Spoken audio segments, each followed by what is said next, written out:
Welcome to our channel. Get ready for a collection of incredible stories that will send shivers down your spine. If you love mystery and horror, don't forget to like this video and subscribe to the channel. It really helps us bring you more thrilling content. Now, turn off the lights, get comfortable, and let's dive into the stories. Certain features stood out.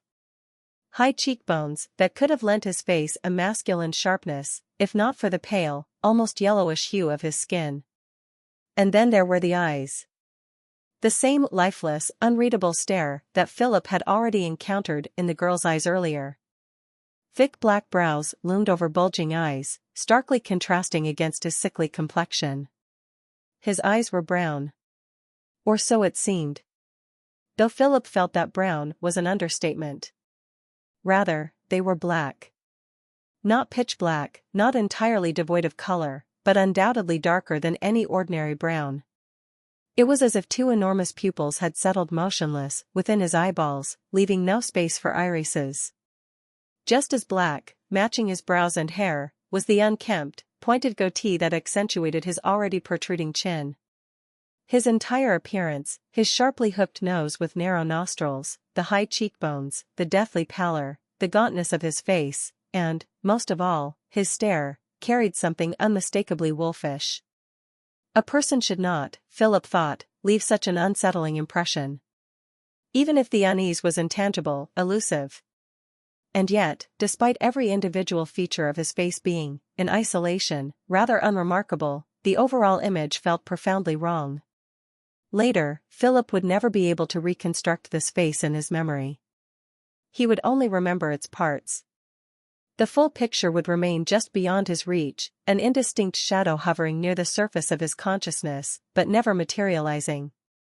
But right now, as he made his way to the table, he saw this face clearly. And he could not resist the heavy sense of revulsion it stirred in him. A revulsion he could not even rationalize. A person shouldn't look so repulsive, thought Philip as he approached the table, leaving behind the nightmarish, wailing hive of human bodies that filled the corridor. Not without any visible flaws, at least. But before he could finish the thought, the man behind the table spoke. "Give it here." "Oh, yeah." Acting on instinct, before he even processed what he was doing, Philip handed over the slip of paper, the one he had received from that girl back in the ward. He had completely forgotten about it and was surprised to find it still in his possession. As the ticket taker, as Philip would later come to call him for obvious reasons, examined the paper, holding it close to his nose, Philip braced himself for the worst. The atmosphere encouraged such thinking. And besides, Philip seriously doubted that his previous conversation partner, the one who had shed a generous tear while waiting in line for the other elevator, was experiencing anything remotely similar to his own current situation. In fact, Philip was almost certain of it. He had been a fool to believe he was handling his trials more stoically than that man. Perhaps that man had no reason to steel himself. Perhaps, when the elevator doors opened for him, what lay beyond did not require bravery or composure. Perhaps, it was the complete opposite of what Philip was now facing on this floor. "Well now, Philip Mihailovich," the man behind the table suddenly said, with an odd note of sympathy. Setting the paper aside, he did not break eye contact with Philip as he fumbled blindly through one of the desk drawers. "It just turned out that way," Philip replied, unable to find a more adequate answer. In truth, he wasn't even sure what exactly the man was referring to. The ticket taker clicked his tongue disapprovingly. Then, finally shifting his gaze downward, he retrieved a small rectangular slip of paper from the drawer. Closing the drawer, he placed the paper on the table and, pressing his palm against it, slid it toward Philip. Without lifting his hand from the slip, he spoke again. "You might be surprised by what I'm about to say. Though I know it won't be a complete shock to you."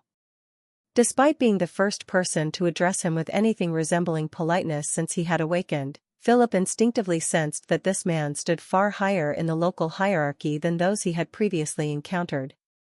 That deep, unspoken instinct, whispering that defiance, let alone argument, was unthinkable, was stronger now than it had been with the two guests or with the girl who had led him to the elevator.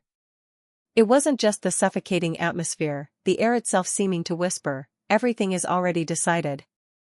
That played a role, of course. But it wasn't the deciding factor. The deciding factor was the ticket taker himself. His condescending politeness only made the feeling worse. "I hope I can receive your words with dignity," Philip replied. "Good. You have the right mindset. When nothing depends on you anymore, you should at least maintain composure, don't you think?" "I think I already have an idea, but I'd like clarification. Before being sent here, I, like everyone else, waited in line. But there were two lines. The other line led to an elevator whose call button pointed up. My elevator, as expected, took me downward. If the button next to it was to be believed. So, tell me, these two elevators, they divided us, didn't they? Into minuses, as you put it, and someone else?" "I suppose I'm allowed to answer that," the ticket taker replied. "Yes. That's correct. You were meant to come here. The others? I have no idea. Somewhere upstairs, presumably. But what exactly is up there? No clue. Never been there. The division is between minuses and pluses. The terms might sound strange, but it makes classification easier. Otherwise, we'd have to call you those who go down and those who go up. Which sounds clumsy. There was a brief time when they did use those terms. But it didn't last. But I digress. What you really want to know is, what does it all mean? And what it means, Philip, is that you played by the wrong rules. Well, pretty much like everyone else. Neither fish nor fowl." The man sitting at the table smiled again, though only slightly. "Why am I asking?" "Because now, my dear, the most interesting part begins. And if you were a believer, it wouldn't matter which religion or church you followed, this interesting part would be twice as fascinating for you. Anyway, let's start from afar. Your minds have built-in, let's say, default settings. Things like, the fear of death, 1. Shiver for your own skin. That's where all those doctrines about the gravest sin come from. I mean suicide. The instinct of reproduction, 2. And notice, ignoring it won't kill you. Love for your neighbor, 3. By the way, to follow this one, you don't even need to make an effort. It's embedded in everyone's consciousness, and it's not really a commandment but more of a guideline, a hint. One that you should move in the exact opposite direction from. There are many other doctrines. They all work the same way, so I don't think listing them is necessary. You tried to justify yourself by saying you didn't overdo it in the field of love. The ticket collector curled his lips into something resembling a smile. But why did you think that would be enough? If you had at least 2 out of 3 main points covered, they might have reconsidered. And quite seriously reconsidered, I might add. When he said they, he squinted slyly, looking Philip straight in the eye. His conspiratorial expression, surprisingly, worked. Unlike his attempt at a smile, this time his eyes matched what he was trying to express. In this matter, you didn't follow what was embedded in you. Otherwise, in your case, there'd be a minus sign next to carnal desires. Of course, I mean that figuratively, there are no actual minuses here. If you looked at the sheet you brought with you, it would seem blank to you. But let's move on. It doesn't matter whether it was by your own will or due to circumstances, though I'd bet it was the latter, but you didn't prove yourself in the field of love. Personally, I think ignoring circumstances from their side is quite sloppy. At the word there, he once again gave Philip a meaningful look. As if saying, whether it was your merit or mere chance, we don't care. You passed the test. That's what matters. Though I can't judge them. If I could, I probably wouldn't be sitting here, wasting my time on people like you. But I digress again. And why did you decide you didn't need to fight against the other settings in your consciousness? Why, for example, didn't you decide to hang yourself? At this, he made a gesture mimicking a noose tightening around his neck, half jokingly, half seriously. What? After all, when preparing to close your eyes forever, it's quite comforting to believe that this isn't the end. But when it comes to what happens next, they have no clue. Here, they get a brutal wake-up call.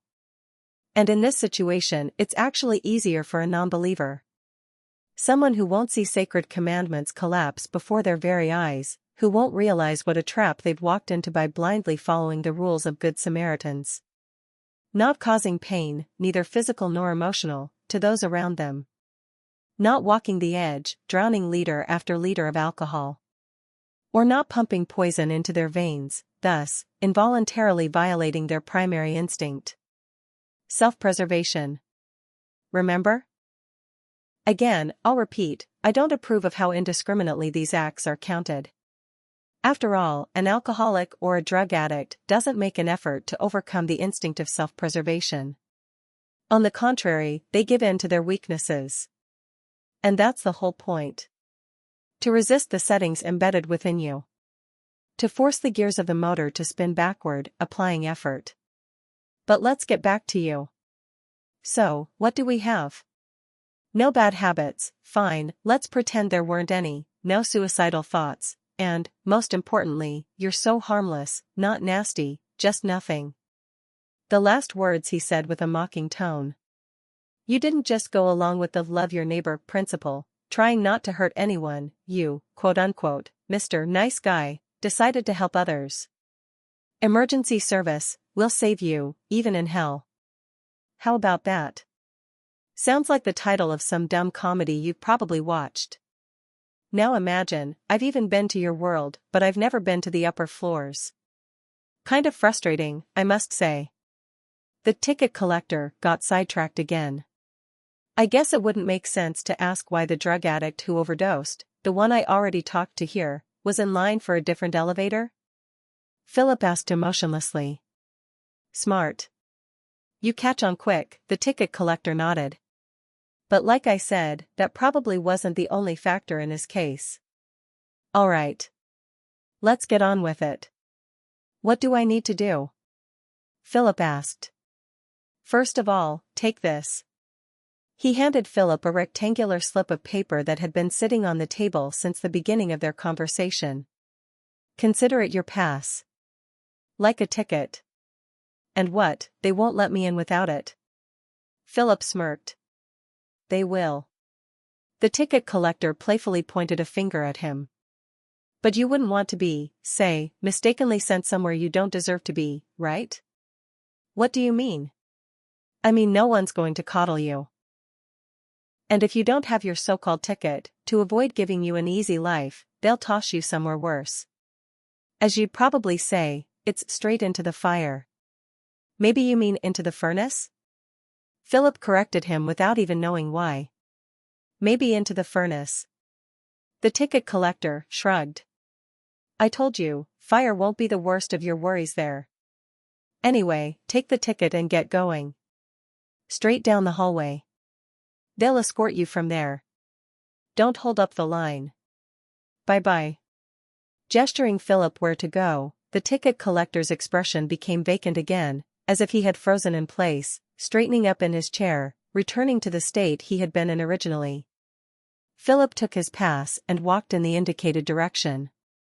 He wasn't trying to gather his thoughts. He felt no stress, and certainly no panic. The rest didn't matter. Dear friends, thank you for joining us on this journey. If you enjoyed this dive into the realm of the unknown, please hit that like button, subscribe to our channel, and tap the notification bell so you won't miss the next video. More mysteries, more magic, and unexpected discoveries await. Together, we'll unravel every last enigma.